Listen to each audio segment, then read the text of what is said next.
Hey, this is Matt once again. Welcome back to another video. And this is the last request for Jonathan. Thank you so much for that. Do apologize for the lateness of the video, but I do appreciate your generosity. Thank you so much for that. And for those interested in requesting any type of video review, re-review, thought streams, commentaries, video game playthroughs, tier list rankings, random movie news, topic, whatever the case, feel free to send it. I'll get to it as soon as I possibly can. And this is for the 2004 film Cellular, which I've always enjoyed this film. I always thought it was underrated. I saw this in the theater when it came out and had a good time with it. I think it's a cool little story with a very solid cast that goes by in a very fast pace. It's only an hour and 28 minutes if you take out the end credits. So it definitely does not overstay its welcome. And I always thought it was a fun movie. Now, it's directed by David Ellis, who sadly has passed away, so rest in peace to him. He was a guy that knew a bit about action and second unit, things of that nature. When he got into direction, he definitely got that action quotient into there with films like Final Destination 2, even States on a Plane to an extent. But I would say this is my favorite film he's done. And the cast, you got Chris Evans, who of course will later be Captain America. You got Kim Basinger, who I've always enjoyed. I always thought she was a good actress. You got Jason Statham playing the villain, so something he definitely rarely does nowadays. So I thought that was a bit interesting. And then you had William H. Macy, which, another great actor. Nice to see him do some a little bit different. Got to be a cop, even got to be a little bit of an action hero, which was cool to see. Something different. Jessica Biel, who was in the remake of Texas Chainsaw Massacre in 2003. She's in this for a little bit. And I forget his name, but the guy who was on this TV show, The Sentinel, I always forget his damn name. Richard Burgi or Burgi. He's in it for a little bit as Kim Basinger's husband. And there's a few others that I recognize, but their names escape me. Now, the story is by Larry Cohen, who I've always enjoyed. Going back to watching The Stuff and To the Winged Serpent, and I love The Ambulance. I believe the original story he came up with was something about a thief who randomly gets a call, someone's been kidnapped, guy's trying to help it, but is unsuccessful, and then he finds out he's been kind of screwed with, and there's other stuff going on, and eventually he's able to take the loot from them and have the money for himself. So definitely not the plot of this film, but kind of the idea of you randomly get a phone call. But it was more like a cynical movie. So they took the story. I actually like the story better, reworked like this, because you have the ordinary guy put into an extraordinary situation, which I thought was kind of a template for other Larry Cohen stuff. For example, The Ambulance, a comic book artist that gets thrust into this situation where this woman he talks to disappears in the ambulance and tries to find out what the hell's going on, and you find out this deal with the black market and stealing of organs and all sorts of other stuff. Love The Ambulance. So that's funny, like the way the story's reworked makes it feel more like that film. But either way, let me get into the plot. Kim Basinger, she's a school teacher. She sends her kid off to school. She's with her housekeeper. These bad guys come in, led by Jason Statham, kill the housekeeper, kidnap Kim Basinger, and put her in the attic. They destroy the phone that's in there, and she doesn't know what's going on. Something to do with her husband, but she has no clue. She even says, "You got the wrong family." She, being a teacher, takes pieces of the phone, hits the wires, and finds a random number, calls it, and it's Chris Evans. Chris Evans, just a regular guy who's at the pier trying to get in the good graces of his ex-girlfriend, Jessica Biel, but she's not having any of it because he doesn't know responsibility. You kind of know where that's going, where he's definitely going to get more responsibility. But he gets his phone call, thinks it's a joke, it's a prank at first. Eventually, fine, I'll take this to the cops. And ultimately finds out, no, this is for real. And then it's a race of him trying to either get to her son who's getting out of school, or foul after her son's been taken, or trying to figure out what's going on and trying to keep on the phone, because if he loses track of her on the phone, then it's pretty much a done deal. And I like that gimmick. I like that asset. I like that direction of trying to keep in touch with the phone. And it's not playing in real time, but close. And just that whole gimmick, the whole idea, just especially nowadays, wow, over 20 years later, I just realized, Jesus, how even much more of cell phones we are. And this is the early days of cell phone. This is when the cell phones, like, you couldn't really record a whole, like, well, I guess you could, because he does, you can, but definitely different from these. Like, these are much more smaller and much more, it's interesting to see the look of the phones and how they were over 20 years ago. But the idea is still apparent, how important cell phones are, and how even with strangers you could be so either attached or dependent on each other because of this one device. In this case, it's the lifeline to save Kim Basinger and her family. Listen, the plot is very tight in terms of pacing. Doesn't take too long for things to get going, and when it does, it really doesn't stop till the end of the film. And Chris Evans, however you feel about him nowadays, I do think he did playing a likable, relatable, normal guy. I like some of his reactions. Like, there's a bit where he does something crazy. I'm definitely a deep shit, or I'm definitely going to jail, or something like that. He's not a superhero. He's not some guy that knows how to fight and do all this stuff. He's just a regular guy doing the best that he can. Easy to root for. Relatable. Likable. Kim Basinger has to play that line where you can't be too nagging and crying, because even though it makes sense for the situation, that could be kind of makes the audience annoyed. She plays it enough to make you feel sorry for her, but not to be annoying or irritating. I said Jason Statham, one of those rare moments he got to play a villain. Which, I mean, it'd be cool if he did more of it. There's a couple others, but I'd have to give certain plot points away if I tell you what movies they are. But usually he plays the hero. So again, it was nice to see him play a different type of character, and does a good job with it. William H. Macy, I loved in the movie. I do like him as a character actor. And he got to play a cop. He got to be a bit of an action hero. He get to get a little bit of struggle and fights, and he get to shoot guns and do cool moves where he's sliding on the floor, jumping to the side like Max Payne or something. So I thought that was really cool to see.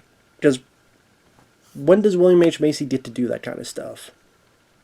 And it's also, a sense of humor to the character, because he's ready to retire, and he's kind of being his arm twisted by his wife to do this day spa thing as part of his retirement. And he's not sure about it, but his wife seems to be sure about it. And people keep making fun of him, saying it's a beauty salon. It's a day spa. But the way Macy plays it, definitely affable, and just a fun character to join this little journey.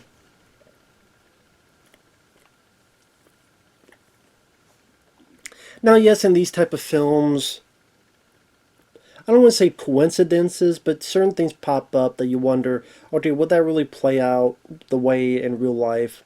Like, for example, when he goes to the police station and William H. Macy is given the phone from Chris Evans, and she tells about how she's been kidnapped and this and that. And granted, then coincidentally enough, this fight starts, and then he's like, okay, I gotta do this. Take this phone up to the fourth floor. Number one, wouldn't William H. Macy know that the phone would lose signal on the fourth floor? You got enough cops. I think that you could take. There's enough cops there. They could take care of it. That you could stay on this. Again, I understand there's some guys fighting, but if you get a phone call that someone says they've been kidnapped, I think any other cop would stay on the phone more than take care of these other guys that there's already multiple cops there in the first place. It's just a way to have Chris have the phone back. Oh, he can't go up the stairs because he'll lose the signal. Then she says, hey, my kid's getting out of school. Please, you gotta go help. Instead of wasting time trying to explain and will they, gets in the car because we don't have much time left. So yeah, it's one of those things that someone may watch go, would it really work out that way? Would it really? But for me, I was enjoying the ride. I'm willing to... If I'm enjoying the ride enough because of the cast, because of the energy of the pacing, because the action scenes are well done, like the chase where he's trying to get to the school in time, or there's another chase where he's trying to chase after they picked up the kid and he's driving, and there's a point where he's even driving the wrong way and has to get nick of time to get across so that he doesn't collide with these other vehicles. And again, David Ellis knows how to handle action. He knew, because again, Sally's passed away. He knew how to handle action, and those work out very well. And again, it does have a good sense of humor. Like the idea that he needs a charger, he gets his phone placed, no one will talk to him, no one give him the time of day.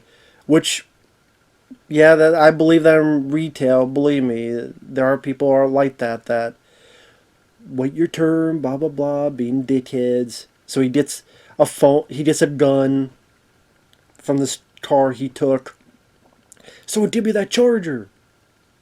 And then you see it, here you go. Just the whole idea, just the whole setup, the whole thing just comes off as funny to me, as it's supposed to be. Having to hold up a place to get a fucking charger.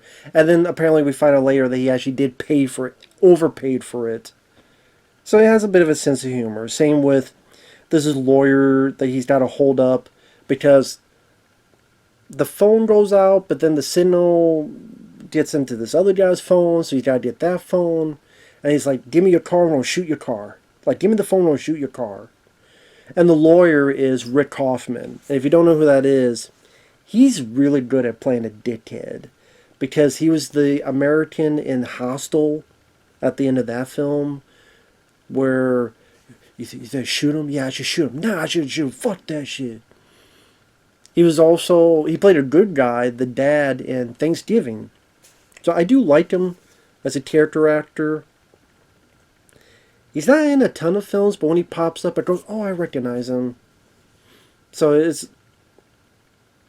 I thought he was fun as the slimy dickhead lawyer.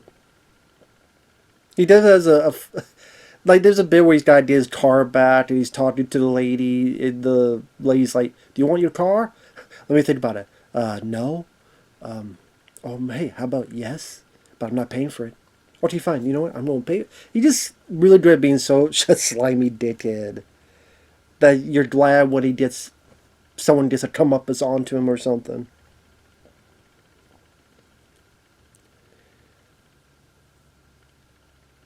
And throughout the film, you realize what's going on, and to get more into spoilers starting now. But before that, like I said, this is a film that just a really good, fast-paced chase movie within a solid cast that work well together. Doesn't really stop to be boring at all. William H. Macy, really liked him as a cop that he's very curious about things, knows something's up, puts some pieces together and puts his 2 feet into this, investigating what's really going on. I said Jason Statham. He doesn't use his martial arts a whole lot.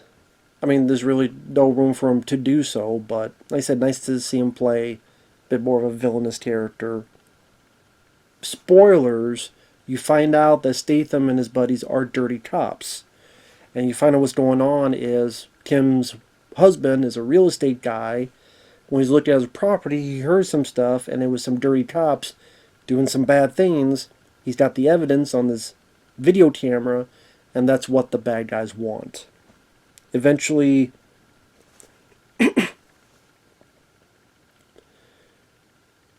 he overhears from Kim what's going on, gets to the husband, gets the video camera, finds out what's going on, what the footage is. And again, the scenes are well choreographed, whether it be Chris Evans escaping, going through this tube, he's like, oh shit, and going through the tube and stuff.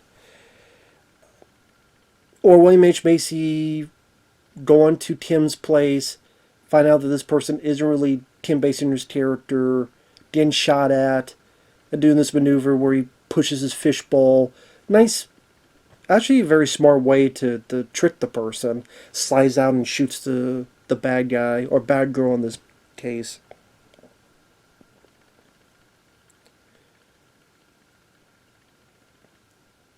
And then this whole finale at this pier where as Chris Evans and William H. Macy worked together, I got kicked out of Macy being actually, struggling with this guy, throwing him through the window, handcuffing him. Don't worry, kids, I'm a cop, and that's a very, very bad man. Or Chris Evans getting the phone ringing, so Statham's phone goes off, letting William H. Macy know where he's at, and he does like the Max Payne, shoots the guy. Again, when else does William H. Macy get to be an action hero? That's really cool. And Chris Evans, then they don't make him some super duper guy like Jason Statham's evil, easily overpowers him and beats him up for a bit.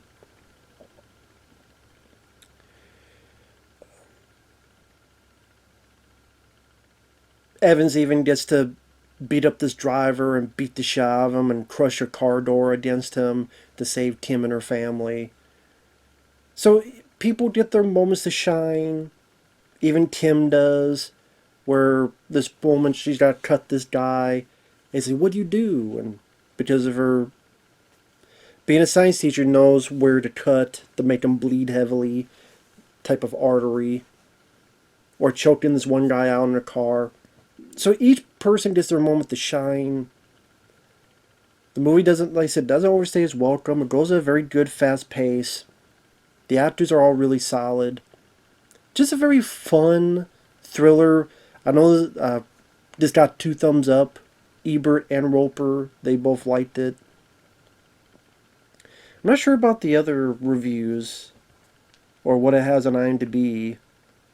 But, like I said, this film I always thought was... I know it's on Blu-ray. I have the Blu-ray. I don't think it's on 4K or anything. I don't know if it ever will be. Because, like I said, this film is pretty much forgotten. Which is a shame. Because I think this film didn't make a lot when it came out. Because I think it only made like 30-some million in the US. So, yeah, I think it flopped. Which is a shame. I mean, I don't know why, because I think it's a pretty good film. But I guess to be... Chris Evans wasn't really a big name at that point. Because again, this is before Captain America, which was, many years later. I mean, I guess... When was Fantastic Four? It might have been after Fantastic Four? Which, I mean, people... That was more of a hit because of the characters, not so much because of the actors. So maybe Fantastic Four, and maybe... I can't remember what else, but... Again, he wasn't a big box office. Kim Basinger... She... was in a film from time to time. But even just the concept, kind of like phone booth, that type of concept. You think, but I don't know. I just people just either it wasn't advertised well enough, or people saw the trailer just I'll wait till home video or something. It's a shame though. Disney, and I do think it's a pretty good film. At least I think it's a pretty underrated film. And yeah, I am stalling because I am curious now as to what it has on IMDb and stuff. So sorry for that, for me rambling. If this fucking phone will do what it's supposed to do. But yeah, it's a shame that David Ellis has passed away. I mean, he did was a Shark Night 3D or something. I wasn't really big on that. But I mean, how every director has films that you're not big on. John Carpenter's my favorite director, but I don't like The Ward. I don't want an AI mode, okay? I don't need my phone to be AI either. Shit. Okay? Unless it wants to somehow create a mouth and suck my dick. No, I do not want it to be AI. Alright? If AI starts becoming a way to get my dick sucked, then fine, I'll support AI. Until then, fuck off. 6.5 IMDb. So, I mean, considering IMDb, I guess that's a bit respectable. Came out September. I mean, September isn't really that great of a month for movies. September. I think, I don't know. It's not the summer anymore. And yeah, I'm trying to think. It came out. Oh, piss off. September, and it made 32 million in the U.S., 57 million worldwide. So yeah, it didn't do well because it had a $25 million budget, but you also think whatever marketing was, plus the theater chains get a percentage of that money. So yeah, it's a fun type 90-minute thriller. Solid performances from all the cast.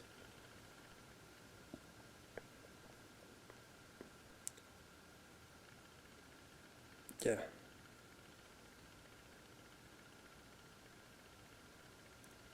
And it's a shame that it deserved more. Definitely underrated. So, with that said, thanks for watching. Take care, and we'll see you guys later. Bye bye.